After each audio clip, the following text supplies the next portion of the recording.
మావిగన్ సామ్రాజ్య అధినేత, మావిగన్ సృష్టికర్త జగన్మోహన్ రెడ్డి గారికి సామాన్యుడి లేఖ. మచిలీపట్నం, విజయవాడ, గుంటూరు. మావిగన్.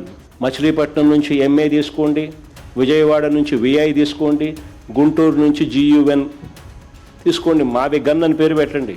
జగన్ గారు వెనకటికొకడు కంచంలో అన్నం పెట్టుకుని దానిలో మూత్రం పోశాడట. మీరు సరిగ్గా అలాగే చేస్తుంటారు. ఇప్పుడిప్పుడే పెరుగుతున్న మీ గెలుపు అవకాశాలను మావిగన్ పుణ్యమా అని మీరే సగానికి నరికేసుకున్నారు. మిమ్మల్ని గొప్ప పారిశ్రామికవేత్తగాను, చాలా తెలివైన వాడుగాను, ధైర్యవంతుడిగాను మీ కార్యకర్తలు, మీ నాయకులు భావిస్తుంటారు. కానీ వై నాట్ 175 అని నినాదం ఇచ్చి మీకు మీరే 11 సీట్లకు పరిమితం అయిపోయినప్పుడే మీ సరికెంతో జనానికి అర్థమైంది. డబ్బులు, కులం, వైఎస్ఆర్ లెగసీ, చంద్రబాబు కమ్మకులంపై జనంలో వ్యతిరేకత, ఈ 4 అంశాలు కలిసి మిమ్మల్ని లీడర్గా, ముఖ్యమంత్రిగా చేశాయే తప్ప సొంతంగా మీకు బుర్ర లేదని, క్రిమినల్ ఐడియాలు తప్ప డెవలప్మెంట్ ఓరియంటేషన్ అనేది మీకు లేదని మరోసారి మీకు మీరే నిరూపించుకున్నారు.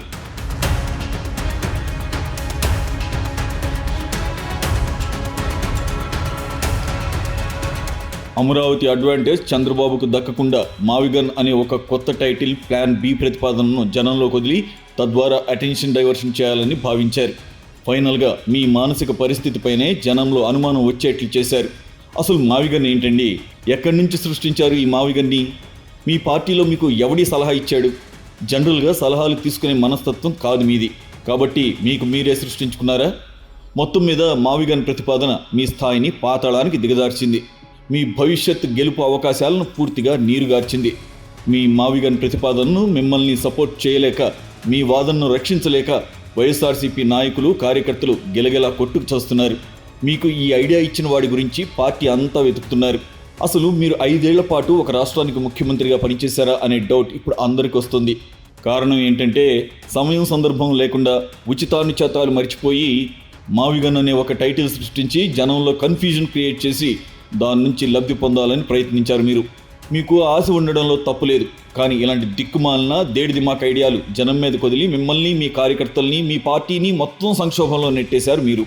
మీ మావిగన్ థియరీ విని జనం పగలబడి నవ్వుకుంటున్నారు. టీడీపీ వాళ్ళు పండగ చేసుకుంటున్నారు. కారణం ఏంటో మీకు తెలుసా?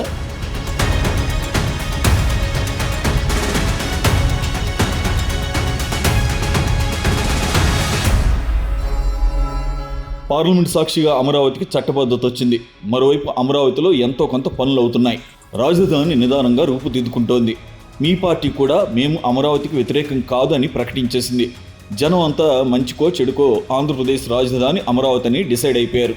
రాష్ట్రం విడిపోయి 12 ఏళ్లయింది. ఈ రోజుకి ఏపీకి రాజధాని ఏర్పడలేదు. చంద్రబాబు నాయుడు అత్యాశ, మీ అహంకారం, ఈ రెండు కలగలిపి ఏపీ ప్రజలకు రాజధాని లేకుండా చేశాయి.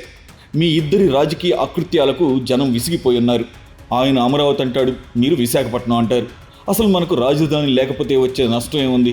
వీళ్ళిద్దరూ ఎందుకు ఇలా వేల కోట్లు వృధా చేస్తున్నారని జనం తిట్టుకుంటున్నారు. అటువంటి సమయంలో మంచికో చెడుకో ఒక రాజధాని అంటూ ఏర్పడింది. దాన్ని మీరే స్వయంగా ఆమోదించారు. పార్లమెంట్లో కూడా విషయం స్పష్టంగా చెప్పారు. అంతా అయిపోయిన తర్వాత మళ్ళీ ఇప్పుడు మచిలీపట్నం, విజయవాడ, గుంటూరు మధ్య కారిడార్ నిర్మించి మావిగన్ అనే కొత్త రాజధాని కట్టాలని మీరు ప్రతిపాదించడం ఎంత వెర్రిబాగులతనం జగన్ గారు! అసలు మీరు 5 ఏళ్ల పాటు ముఖ్యమంత్రిగా పనిచేశారా? మీకు కామన్ సెన్స్ ఏమైనా ఉందా? రాజధాని ఏర్పడిపోయింది, దానికి చట్టబద్ధత వచ్చేసింది, మీరు కూడా ఆమోదించేశారు. ఇవన్నీ జరిగిపోయాక మళ్ళీ ఈ మెంటల్ మావిగన్ ఎక్కడి నుంచి వచ్చింది? మీరు అన్నారు కాబట్టి ఆ మాటని సపోర్ట్ చేయడానికి మీ నాయకులంతా కింద మీద పడి చేస్తున్నారు. తెర వెనుక వాళ్లే నవ్వుకుంటున్నారు మీ తెలివితేటలకి. అమరావతికి ఆమోదముద్ర మీరు కూడా వేశారు కాబట్టి రాజకీయంగా మీకు అడ్వాంటేజ్ రావాలంటే అమరావతిలో జరుగుతున్న అవినీతిపై పోరాడాలి. ఒకే కులం అక్కడ భూములు కొని ఎలా రియల్ ఎస్టేట్ గేమ్ ఆడుతుందో అది బయట పెట్టాలి. ఏపీలో మిగిలిన ప్రాంతాలు ఎలా వెనకబడిపోతున్నాయో ప్రాక్టికల్గా చూపించాలి. చంద్రబాబు అమరావతి మోజులో పడి మిగిలిన రాష్ట్రాన్ని ఎలా వదిలేశారో మీరు జనానికి చెప్పగలగాలి. అవన్నీ చేయకుండా కొత్తగా మావిగన్ అనే పదాన్ని సృష్టించి మీరు అభాస్పాలయ్యారు. మీ పార్టీ నాయకుల్ని ఇరుకున పెట్టేశారు. మిమ్మల్ని మీరు ఒక జోకర్గా మార్చుకున్నారు. అసలు ఈ మావిగన్ గురించి మీ పార్టీలో ఎవరికైనా తెలుసా? మీ ముందు మాట్లాడకపోయినా మీ వెనక వాళ్లలోనే భిన్నాభిప్రాయాలు వ్యక్తమవుతున్నాయి.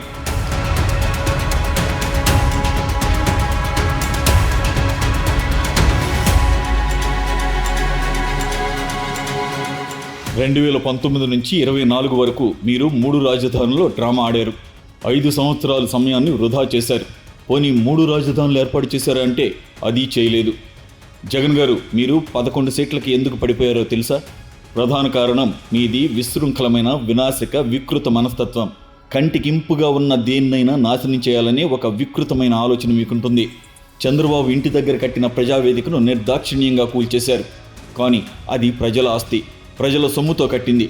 చంద్రబాబు నిర్ణయం తప్పవచ్చు, కాకపోవచ్చు. ప్రజావేదిక ప్రభుత్వ ఆస్తి అయినప్పుడు దాన్ని స్వాధీనం చేసుకుని మీరు వేరే పనులకు ఏదైనా వాడుకోవచ్చు. కానీ ప్రజల సొమ్మును నిర్దాక్షిణ్యంగా మీరు నాశనం చేశారు. విశాఖలో మీరు కట్టిన ఋషికొండ ప్యాలెస్ను కూడా అలాగే కూల్చేయవచ్చు. సీఎం చంద్రబాబుకి అది పెద్ద కష్టమైన పనేం కాదు, కానీ ఆ పని అయినా చేయలేదు. మీరు మాత్రం ఆ వికృతమైన ఆలోచన ధోరణితో చంద్రబాబు ఇంటి దగ్గర ప్రభుత్వ స్థలంలో కట్టిన దాన్ని కూల్చిపడేశారు. అది ప్రజల సొమ్ము కదా, దాన్ని ఎందుకు నాశనం చేయడం అని మీరు ఆలోచించలేదు. ఇలాంటి ఆకృత్యాలు మీ హయాంలో కొన్ని మీకు తెలిసి, కొన్ని మీకు తెలియకుండా ఎన్నో జరిగాయి. వాటి ఫలితమే మీ దారుణ ఓటమి. అయినా మీరు మారలేదు. జనం ఆస్తులు నాశనమైనా పర్వాలేదు, జనం సొమ్ము పోయినా పర్వాలేదు, మన పంతం నెరవేరాలి, మన వికృత ఆలోచనలు కార్యరూపం దాల్చాలనే దారుణమైన ఐడియాలు ఇప్పటికీ మీలో అలాగే ఉన్నాయి. అందువల్లే ఇప్పుడు కొత్తగా మావిగన్ అనే ప్రతిపాదనను తెర మీదకు తెచ్చారు. నిజంగానే మీ మావిగన్ ప్రతిపాదన ఇంప్లిమెంట్ చేస్తే మరి ఇప్పటికే కట్టి ఉన్న అమరావతి నిర్మాణాలు ఏమైపోవాలి? అంటే మళ్ళీ మీరు అధికారంలోకి వచ్చాక వాటిని కూల్చేస్తారా? 2019-24 మధ్య అన్ని వర్గాలు మీకు వ్యతిరేకంగా మారిపోవడానికి కారణం ఈ వికృత పోకడలే. ప్రజాస్వామ్యంలో ప్రజల భావోద్వేగాలు, అవసరాలు, ప్రాంతీయ సమతుల్యం అన్నీ కీలక పాత్ర పోషిస్తాయి. ప్రజల అభిప్రాయాన్ని పక్కన పెట్టి సొంత నిర్ణయాలను వాళ్లపై రుద్ది వికృత ఆనందం పొంది చివరికి మట్టిలో కలిసిపోయిన వాళ్ళు మీకన్నా ముందు చాలామంది ఉన్నారు. వాళ్ళ అనుభవాల నుంచి మీరు పాఠాలు నేర్చుకుంటే ఇప్పటికైనా మంచిది. ఇలాంటి పిచ్చి పిచ్చి ఐడియాలు, ప్రతిపాదనల వలన మీ మానసిక స్థితిపై ప్రజలకు అనుమానం వస్తుంది. అది భవిష్యత్తులో మీ రాజకీయ జీవితాన్ని అంతం చేయొచ్చు కూడా. మీ పార్టీకి భవిష్యత్తు కూడా లేకుండా చేసే పరిస్థితి రావచ్చు. నిజానికి కూటమి సర్కారుపై జనంలో వ్యతిరేకత వచ్చింది. అది మరింత పెరిగే అవకాశం కూడా ఉంది. దాన్ని మీకు అనుకూలంగా మార్చుకోవాల్సిన పరిస్థితుల్లో మీరు మావిగన్ లాంటి పనికిమాలిన ఐడియాలు జనంలోకి వదిలి మీ విశృంఖల వికృత వినాశకర మనస్తత్వాన్ని బయటపెట్టుకున్నారు. ఇప్పుడు జనంలో మీరంటే మళ్ళీ ఒక భయం మొదలైంది. మళ్ళీ మీరు అధికారంలోకి వస్తే అమరావతిని మొత్తం కూలగొట్టి ఈ మావిగన్లో నిర్మాణాలు చేపడతారా? అది ఎటూ కాకుండా విశాఖలాగా అయిపోతుందా అనే భయం జనంలో స్పష్టంగా కనిపిస్తోంది. జగన్ మళ్ళీ వస్తే వినాశనమే అనే తెలుగుదేశం నినాదాన్ని జగనే నిజం చేసేటట్టున్నాడు. మీ మావిగన్ నినాదమే 2029లో మిమ్మల్ని మళ్ళీ ఓడించినా ఆశ్చర్యం లేదు. ఇట్లు మీ సామాన్యుడు.